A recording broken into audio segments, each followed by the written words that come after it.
Buenas tardes, licenciado, y buenas tardes, compañeros. Hoy día vamos a exponer sobre la monografía del arte de la guerra, hecho por Sun Tzu. Los integrantes del grupo son Baltasar Merino Cristian, Bautista Patricio Ruth, Chávez Velasco Ana, Espíritu Juan de Dios Joseph, Emeterio Collantes Antonio y Méndez Morales Josi. El licenciado a cargo del curso es el licenciado Donaire Uchoa Luis Francescoli. Comencemos. Dedicatoria. Este presente trabajo está dedicado antes que nada a Dios, a cada uno de los integrantes del grupo que lograron que el trabajo se realice y a los familiares de cada uno de ellos que hicieron que nuestra presencia aquí sea posible. Agradecimiento. Agradecemos al Instituto Wando y a sus docentes por brindarnos conocimientos útiles para nuestra carrera profesional. Agradecemos también al licenciado Donaire Uchoa Luis Francescoli por motivarnos a realizar esta monografía, la cual brinda consejos beneficiosos no solo para la guerra ni para el negocio, sino para la vida diaria también. Introducción. El arte de la guerra fue escrito por Sun Tzu, un militar chino que vivió alrededor del siglo V a.C. El arte de la guerra es un tratado sobre estrategia militar, dividido en 13 capítulos. Cada uno de estos da cuenta de los diversos aspectos y escenarios que pueden darse en un conflicto. A pesar de la antigüedad del libro, este sigue siendo utilizado hasta el día de hoy. Este es considerado uno de los mejores y más vigentes libros de estrategia militar de todos los tiempos. Sus advertencias han tenido influencia a lo largo de la historia sobre grandes estrategas de la guerra y de la política. Pero la obra del general Sun Tzu no es únicamente un libro de práctica militar, sino un tratado que enseña la estrategia. Es una obra para comprender las raíces de un conflicto y buscar una solución. La mejor victoria es vencer sin combatir. Esta es la frase más representativa de Sun Tzu. Es por ello que la enseñanza fundamental del libro es que lo ideal es vencer sin luchar y que la guerra se basa en el engaño y la confusión del enemigo. Asimismo, se destaca la importancia de ser capaces de defender las ventajas y aprovechar oportunidades, y tener claridad de visión y liderazgo. Comenzamos. Mi nombre es Ana Lucía Chávez Velasco. Capítulo 1. Sobre la evaluación. Resumen. Sun Tzu hace referencia que la guerra determina la vida o la muerte, la supervivencia o la pérdida del imperio. Por ello, es necesario conocer bien cada detalle y saber manejar la situación. Sun Tzu menciona 5 factores fundamentales. El primero es la doctrina, seguimiento fielmente al gobernante, sin importar sus vidas y sin miedo al riesgo.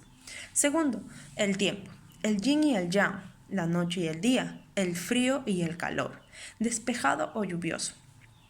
El terreno son distancias fáciles o difíciles en donde se pueda desplazar y si es campo o lugares abiertos. El mando, forma de mando, características son sabiduría, sinceridad, benevolencia, coraje y disciplina. Disciplina es el respeto por la organización, por los rangos, por la provisión y por las rutas. Estos 5 factores fundamentales han de ser conocidos por cada general. Aquel que los domina vence, aquel que no sale derrotado. La conclusión de este capítulo es que siempre es importante el conocer al enemigo y también conocernos a nosotros mismos, ya que esto permite que nosotros podamos aprovechar las debilidades del enemigo y nosotros mejorar nuestras debilidades para así salir victoriosos en la batalla o en la guerra. Capítulo 2. Resumen. Capítulo 2 sobre la iniciación de las acciones. Resumen. Sun Tzu rescata la importancia de conocer la cantidad de costes por la campaña militar. Si el objetivo principal de la guerra es la victoria, y esta tarda demasiado en llegar, es posible que la moral decaiga y que los recursos se agoten. Así que de nada sirve que una campaña militar se alargue demasiado en el tiempo. El general inteligente lucha por desproveer al enemigo de sus alimentos. Sun Tzu dijo: cuando recompenses a tus hombres con los beneficios que ostentaban los adversarios, los harás luchar por propia iniciativa, y así podrás tomar el poder y la influencia que tenía el enemigo. Es por esto que se dice que donde hay grandes recompensas, hay más hombres valientes. Los soldados prisioneros deben ser bien tratados para conseguir que en el futuro luchen por ti. Si utilizas al enemigo para derrotar al enemigo, serás poderoso en cualquier lugar a donde vayas. La conclusión de este capítulo es que, no, así como mencionábamos en el capítulo anterior, al conocemos las debilidades del enemigo. Entonces nosotros tenemos que saber aprovechar estas. Y acá en este capítulo menciona que una de esas herramientas sería dejar sin provisiones al enemigo y utilizarlas a nuestro favor, utilizarlas para nosotros. Entonces vamos a tener al enemigo débil y nosotros vamos a estar más fuertes. También una de las conclusiones es que siempre tenemos que esperar al enemigo, ver, evaluar qué acciones toma o qué pensamientos tiene y nosotros aprovecharnos de eso, mejorar y hacer más fortalezas a nuestro favor. Gracias y le doy el pase a mi compañero Baltasar Merino, Cristian. Mi nombre es Cristian Baltasar Merino, capítulo 3, sobre las proposiciones de la victoria y de la derrota. En resumen, nos muestra una frase que dice: es mejor conservar un enemigo intacto que destruirlo. Esto se refiere a capturar a los soldados y las formas en las que se puede dominar a sus jefes. Es por esto que el verdadero arte de la guerra es cuando haces que tus oponentes se rindan sin siquiera haber luchado con ellos.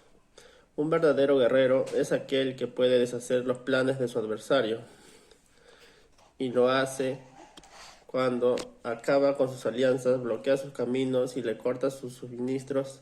Así realmente se puede obtener una victoria asegurada, en donde destacan las estrategias sin necesidad de luchar. Así es como se emplea la regla de la fuerza, que nos dice que si tus fuerzas son 10 veces mayores a la de los adversarios, rodéalo. Si tus fuerzas son 5 veces mayores, atácalo. En conclusión, nos dice que para obtener la victoria asegurada, debemos de conocer a nuestro enemigo y conocernos a nosotros mismos de lo que somos capaces. Así no perderemos en ninguna batalla que se nos presente. Capítulo 4. Sobre las medidas en la disposición de los medios. Resumen.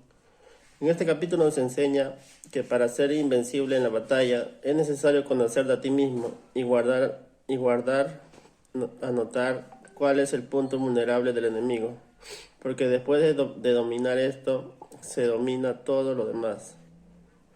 Para ser invencible debes defenderte, pero el ataque es la base al conocimiento de la vulnerabilidad. Aún no conoces la vulnerabilidad de tu enemigo, entonces aún no muestres tus tácticas. El momento de saber sus puntos débiles, entonces sí estás listo para atacar. En las conclusiones, lo que realmente cuenta y resulta en las batallas es cuando descubres y tomas en cuenta todos los puntos ocultos y débiles, ya que esos son los puntos que te asegurarán la victoria en la batalla. Gracias. Capítulo 5. Sobre la firmeza.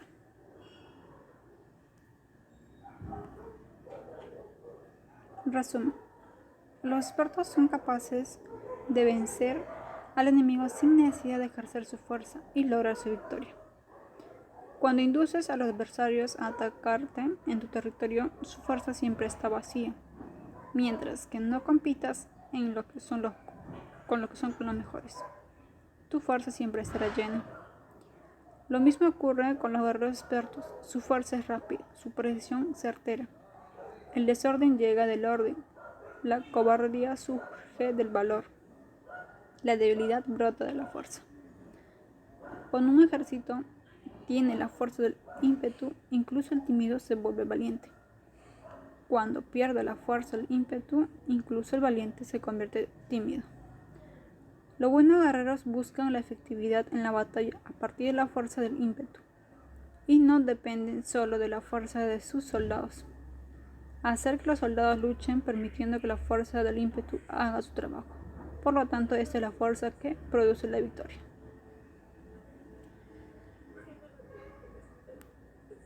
Conclusión. Aquí no menciona que podemos vencer al enemigo sin ejercer la fuerza ni violencia, solo usando la inteligencia y la energía acumulada y teniendo planes estratégicos para vencerlos y lograr una victoria. Capítulo 6. Sobre lo lleno y lo vacío. Resumen. Los buenos guerreros hacen que los adversarios vengan a ellos y de ningún modo se dejan atraer fuera de su fortaleza. Aparece donde no pueden ir, donde menos se lo esperen. Ataca en un espacio abierto, pero no significa que solo sea un espacio en el que el enemigo no tenga defensa. Sé completamente misterioso y confidencial, hasta el punto de ser silencioso. Para avanzar sin encontrar resistencia, arremete por sus puntos débiles. Para retirarte de manera esquiva, sé más rápido que ellos. Las tropas están guardia en muchos lugares. Están forzosamente desperdigadas en pequeñas unidades. Si haces que los adversarios no sepan el lugar y la fecha de la batalla, siempre puedes vencer. Conclusiones. Bueno, acá nos habla lo fuerte que somos y de que debemos de tener mucha fortaleza para vencer a los enemigos. Y que tenemos que ver los puntos débiles de los enemigos. Buenas tardes. A mí me tocó hablar sobre el capítulo 7, que es sobre el enfrentamiento directo e indirecto. Se dice, a menos que conozca las montañas, los bosques, los desfiladeros, los pasos y la condición de los pantanos, no puedes maniobrar con una fuerza armada. Gana el que conoce primero la medida de lo que está lejos y lo que está cerca. Esta es la regla general de la lucha armada. También dice que unificar los oídos y los ojos de los soldados significa hacer que miren y escuchen de la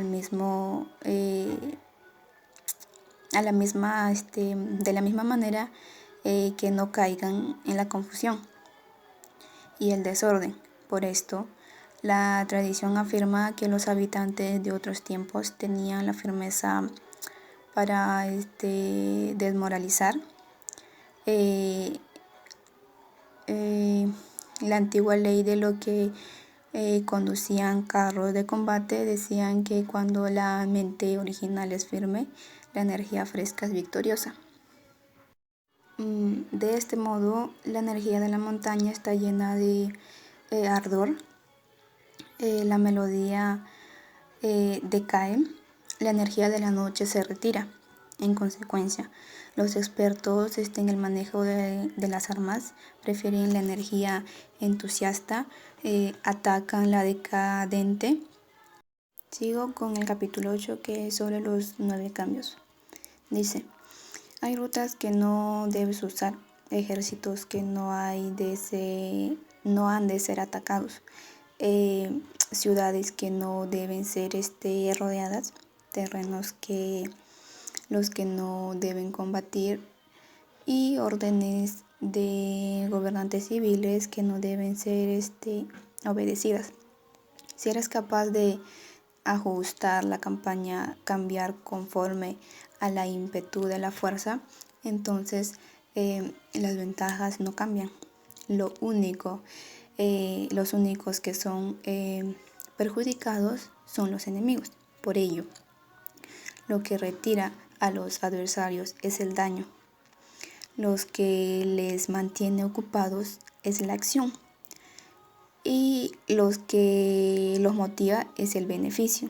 Así pues, la manera general de las operaciones militares consiste en no contar con el enemigo, sino confiar en tener las medidas de enfrentarte a él.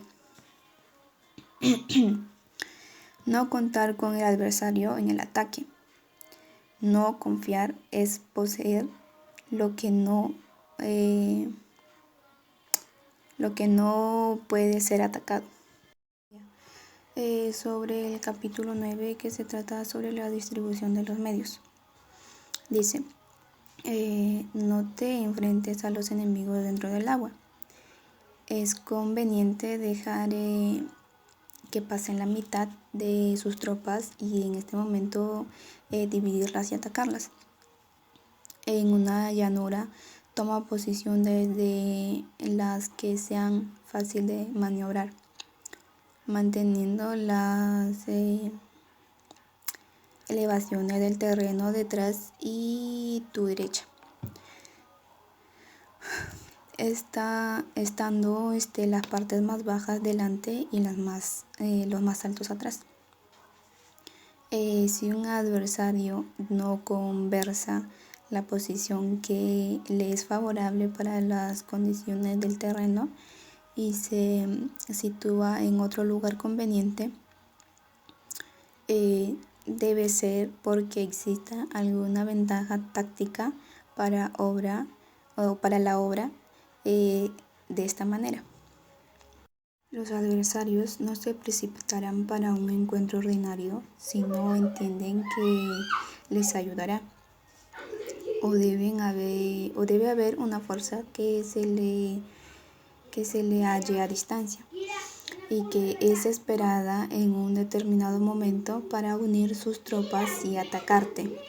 Si se produce murmuraciones, falta de disciplina y los soldados hablan mucho entre sí, quiere decir que se ha perdido la lealtad de la tropa. Bueno, eso es todo. Gracias. Capítulo 10. Sobre la topología. Algunos terrenos son fáciles, otros difíciles, algunos neutros, otros estrechos, accidentados o abiertos. Cuando el terreno es accesible, será primero en establecer tu posición, eligiendo las alturas soleadas, una posición que sea adecuada para transportar suministros, así tendrás ventaja cuando libres la batalla. Cuando estés en un terreno difícil de salir, estás limitado. Ninguna de estas circunstancias constituye desastres naturales, sino que son debidas a los errores de los generales. Las tropas que tienen el mismo ímpetu, pero que atacan en proporción a 1 contra 10, salen derrotadas. Los que tienen tropas fuertes, pero cuyos oficiales son débiles, quedan retraídos. Los que tienen soldados débiles al mando de oficiales fuertes se verán en apuros. Si las leyes de la guerra nos indican una victoria segura, es adecuado no entrar en batalla, aunque el gobierno nos haya dado la orden de atacar. De este modo se avanza sin pretender la gloria, se ordena la retirada sin evitar la responsabilidad, con el único propósito de proteger a la población y beneficio también del gobierno. Así se rinde un servicio valioso a la nación. Conclusión. En este capítulo nos hace saber reconocer los terrenos difíciles, neutros, difíciles, estrechos o abiertos es fundamental para poder lograr una victoria de acuerdo a la estrategia que mantenga todo el ejército. También nos enseña a identificarlos y cómo actuar de manera favorable ante estos escenarios.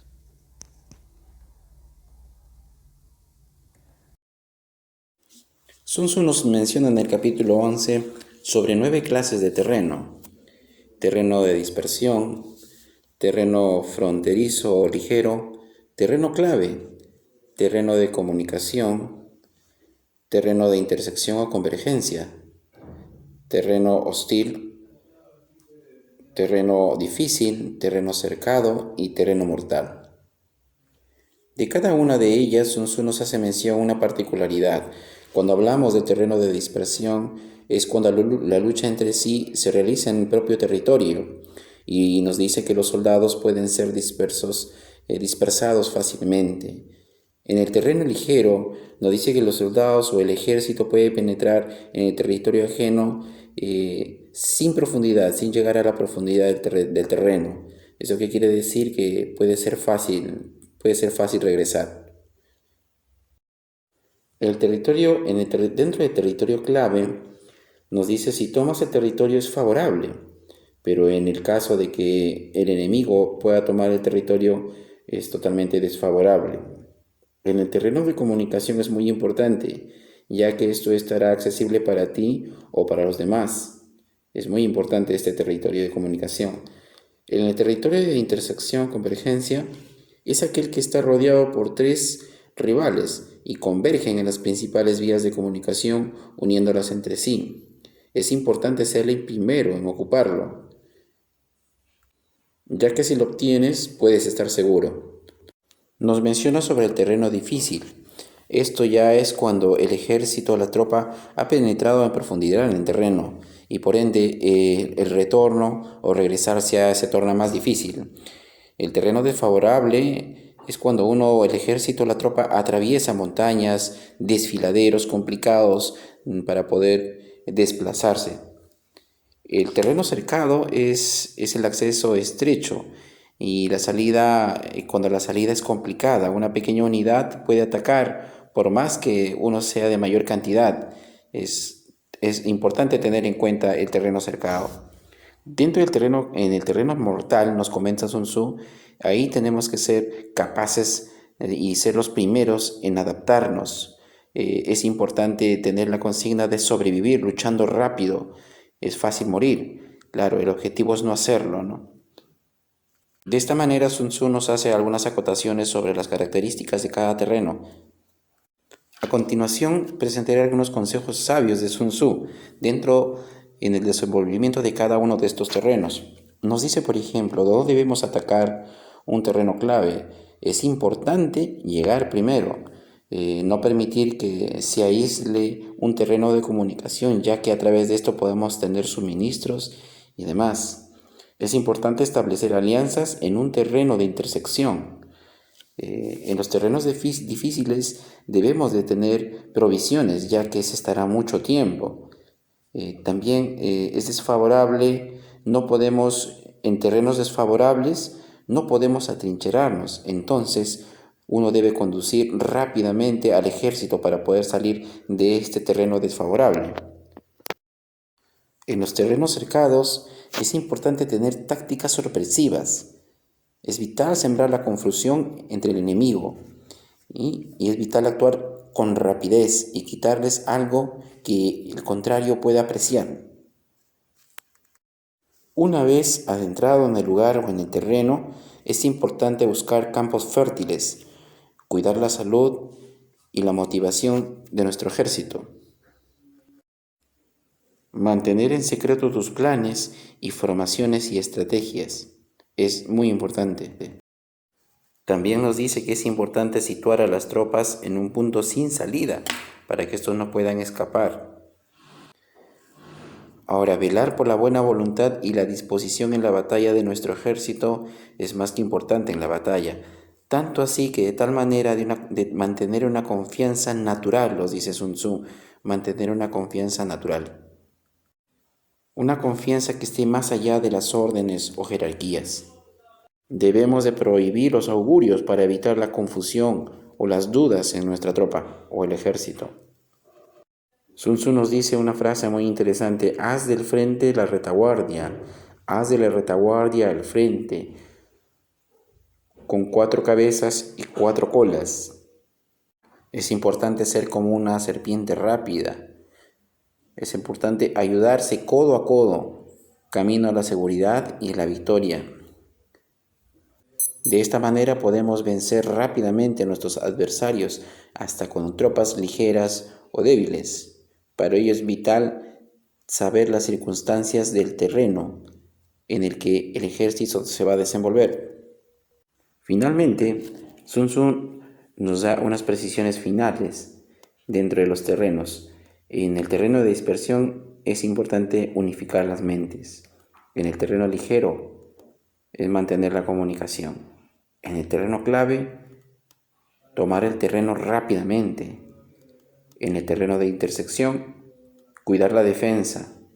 En el terreno de comunicación, establecer alianzas sólidas. En un terreno difícil, garantizar suministros. En un terreno desfavorable, sacar a las tropas lo más rápido a él. En un terreno cerrado, cerrar las entradas. En un terreno mortal, se indicaría a mis soldados que no hay posibilidad de sobrevivir para desenvolverse con la mayor cantidad de sus fuerzas. Continuando con la exposición, tocaré el capítulo número 12, donde tratamos del arte de atacar por el fuego. Sun Tzu nos menciona que hay 5 claves de ataques por el fuego. 1. Quemar a las personas. 2. Quemar suministros. 3. Quemar el equipo. 4. Los almacenes. Y 5. Quemar las armas. Para utilizar el fuego, el comando del ejército, debe ser consciente de su desenvolvimiento de este en el campo de batalla. Hay tiempos favorables para utilizar el fuego, por ejemplo cuando el viento está seco y ventoso. ¿No? Es vital, por ejemplo, estar atentos a los cambios producidos por este, ya que de no ser consciente puede jugar un rol en nuestra contra. Ahora, el fuego es importante para poder sembrar confusión y conflicto en el ejército enemigo y así poder lograr la victoria. Cuando el fuego desarrolle su trabajo y el ejército contrario esté en calma, es importante esperar y tener paciencia, ya que este contrario podría generar una sorpresa desfavorable. Sun Tzu en este capítulo también nos hace mención sobre qué es un gobierno esclarecido o qué es un buen comando militar. En este caso nos dice, un gobierno esclarecido no movilizaría a sus tropas si no hay un objetivo claro o no hay nada que ganar. Sun Tzu menciona que es importante reconocer al ejército, el esfuerzo del ejército, ya que de no hacerlo caeríamos siendo avaros y esto es muy malo. Para actuar en el conflicto es importante mantener la calma y no caer en la cólera ni en la ira. El fin de todo esto es mantener a salvo al ejército y a la nación. Capítulo 13. Sobre la concordia y la discordia. Una operación militar significa un gran esfuerzo para el pueblo y la guerra puede durar muchos años en obtener una victoria de un día. Así pues, fallar en conocer la situación de los adversarios para economizar en aprobar gastos, para investigar, estudiar a la oposición es extremadamente inhumano. Y no es el típico del buen jefe militar de un consejero de gobierno, ni de un gobernante victorioso. Los espías liquidables transmiten falsos datos a los espías enemigos. Los espías flotantes vuelven para traer sus informes. Entre los funcionarios del régimen enemigos hallan aquellos con los que se puede establecer contacto y a los que se puede sobornar para averiguar la situación de su país y descubrir cualquier plan que se trame contra ti. También pueden ser utilizados para crear devenencia o desarmonía. Siempre que quieras atacar un ejército, asediar una ciudad o atacar a una persona, has de conocer previamente la identidad de los generales que la defienden, de sus aliados, sus visitantes, sus centinelas y sus criados. Así pues, haz que tus espías averigüen todo sobre ellos. Siempre que vayas a atacar y a combatir, debes conocer primero los talentos de los servidores del enemigo, y así puedes enfrentarte a ellos según sus capacidades. Conclusión del capítulo 3. Nos dice que esperar al enemigo es fundamental al momento de un conflicto. Obtener información sobre este, como nativas internas, dobles, agentes liquidables y flotantes. Obtener y conocer el funcionamiento de cada una de las clases de espionaje nos asegurará la victoria y en esto se centra y se basa Sun Tzu. Gracias.